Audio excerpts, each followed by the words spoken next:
ஜெய்பீம் ஜெய்பீம் ஜெய்பீம். இது என்னுடைய குரல் அல்ல, அண்ணன் ஆம்ஸ்ட்ராங் அவர்களின் குரல். இந்த இரங்கல் கூட்டத்திற்கு வருகை தந்திருக்கின்ற எங்களின் பாசமிகு அண்ணன் புரட்சி நாயகன் மக்கள் புரட்சி கழகத்தின் நிறுவனர் அண்ணன் மாப்பா வர்கீஸ் அவர்களே, பகுஜன் சமாஜ் கட்சியின் மாவட்ட தலைவர் அண்ணன் சக்திவேல் அவர்களே, மக்கள் போராளி விடுதலை சிறுத்தைகள் கட்சியின் முன்னாள் மாவட்ட செயலாளர் அண்ணன் மாக்கு பகலவன் அவர்களே, புரட்சி பாரத கட்சியின் மாவட்ட அமைப்பாளர் அண்ணன் அரையாளம் தாஸ் அவர்களே, ஏனைய கட்சி பொறுப்பாளர்களே, நண்பர்களே, தாய்மார்களே, இளைஞர்களே, உங்கள் அனைவருக்கும் ஜெய்பீம் கலந்த மாலை வணக்கத்தை தெரிவித்துக் கொள்கின்றேன். இரங்கல் என்றாலே ஏதோ ஒரு துக்கத்தை நாம் அனுசரிக்க வேண்டிய ஒரு நிலையில் நாம் தள்ளப்பட்டு இருக்கிறோம். இரங்கல் செய்தியை எதற்காக இந்த இரங்கல் கூட்டம்? அண்ணன் ஆம்ஸ்ட்ராங் அவர்கள் கடந்த மாதம் நயவஞ்சகர்களால், சில போக்கிரி பொறுக்கிகளால் படுகொலை செய்யப்பட்டார், வெட்டுண்டு படுகொலை செய்யப்பட்டார். இதை யாராலும், குறிப்பாக நம்முடைய பட்டியலின அரசியல் தலைவர்களை, ஒட்டுமொத்த அரசியல் தலைவர்களை இது பதைபதைக்கும் இருக்கும் ஒரு செயலாகவும், ஆத்திரமூட்டும் ஒரு செயலாகவும், மற்றும் ஒவ்வொரு சமூக போராளிகளுக்கு மத்தியில் ஒரு அச்சத்தையும் ஏற்படுத்தி, இப்பேற்பட்ட ஒரு சமூக சிந்தனையாளரை, ஒரு டைனமிக் லீடரை நாம் இழந்து இந்த நேரத்தில் நாம் தவித்துக் கொண்டிருக்கிறோம். அவருடைய நினைவலைகள் நம் நெஞ்சில் என்றும் அலைவாடிக்கொண்டே இருக்கிறது, அசைந்து கொண்டே இருக்கிறது. அவருடைய பேச்சு, அவருடைய செயல், அவருடைய இயக்கம், அவருடைய ஆளுமை நம்மை வருத்தி கொண்டே இருக்கிறது. நீங்கள் அனைவரும் செல்பேசியிலே அதை பார்த்து கொண்டே இருப்பீர்கள். அண்ணனுடைய அவருடைய அந்த ஆளுமை இனி எவருக்கு வரும்? யார் இருப்பார்கள்?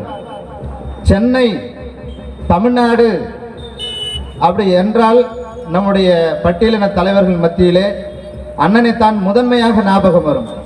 அவரைத்தான் நாம் ஒரு மிகப்பெரிய ஒரு அரசியல் தலைவராக ஏற்றுக்கொண்டு அவர் பின்னே பயணிக்க நாம் அனைவரும் விருப்பப்பட்டோம். இப்பேற்பட்ட சூழலில் அவர் எந்த ஒரு எம்எல்ஏவோ அல்லது எம்பியாகவோ இல்லை, ஒரு தேசிய கட்சியினுடைய, குறிப்பாக பட்டியலின மக்களுடைய கட்சியின் மாநில தலைவர் என்ற ஒரு ஒற்றை அடையாளத்தை வைத்துக்கொண்டு ஒட்டுமொத்த சமூகத்தை அவர் மாற்றி அமைக்க அவரால் முடிந்திருக்கும்.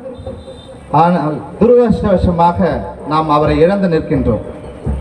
இதற்கு பல சதிகள் நடந்திருக்கிறது.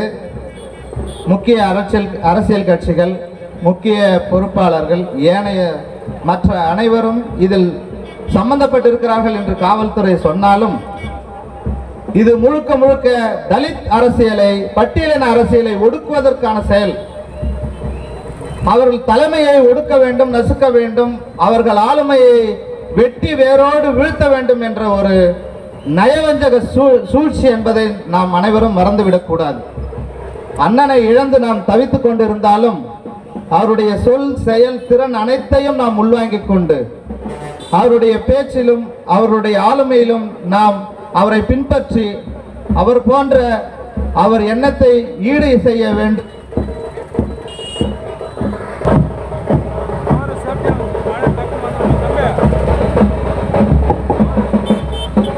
அண்ணன் ஆம்ஸ்ட்ராங் அவர்களை நாம் எப்போது சந்திக்க சென்றாலும் அண்ணனுடைய ஒரு உற்சாகமூட்டும் தன்மை, அவருடைய சிரிப்பு, அவருடைய பேச்சு நம்மை கவர்ந்து இழுக்கும். எப்பேற்பட்ட சூழ்நிலையில் நாம் சென்றிருந்தாலும் கூட அவரிடம் பேசிவிட்டு வந்தால் நமக்கு ஒரு புத்துயிர் கிடைக்கும். அன்பான தோழர்களே, நம்முடைய டைனமிக் லீடர் அண்ணன் ஆம்ஸ்ட்ராங் அவர்களுடைய நினைவேந்தல் நிகழ்ச்சியை நாம் அனைவரும் அவருடைய செயல்களை, அவருடைய வேலைப்பாடுகளை, அவருடைய அரசியலை பின்பற்றுவோம். அவர் நமக்கெல்லாம் முன்மாதிரியாக இருந்து கொண்டு எப்பொழுதும் நம்மை வழிநடத்தி வந்தார் என்பதை நாம் அறிவோம். எனவே இந்த நினைவேந்தல் நிகழ்ச்சியில் அண்ணன் அவர்கள் சதிகாரர்களால் படுகொலை செய்யப்பட்ட 30ஆம் நாளில் அவருக்கு ஒரு நினைவேந்தல் நிகழ்ச்சியில் நாம் அண்ணன் மாப்பா வர்கீஸ் அண்ணன் மூலமாக இந்த நினைவேந்தல் நிகழ்ச்சி நடத்தப்பட்டு அதன் மூலமாக அண்ணனுக்கு ஒரு வீர வணக்கத்தை நாம் செலுத்த இருக்கின்றோம். அவருடைய அரசியல் ஆளுமை நாம் நன்கு அறிந்ததே. நமக்கெல்லாம் குறிப்பாக பட்டியலின தலைவர்களுக்கும் பட்டியலின மக்களுக்கும் அவர் ஒரு வழிகாட்டியாகவும் ஒரு அரசியல் ஆசானாகவும் இருந்து நம்ம எல்லாம் வழிநடத்தி கொண்டு சென்றிருக்கின்றார். எனவே அண்ணன் வழியில் எப்போதும் நாம் அவருடைய செயலால் பின்தொடர்வோம் என்று கூறி வாய்ப்புக்கு நன்றி கூறி முடிக்கின்றேன். நன்றி, வணக்கம்.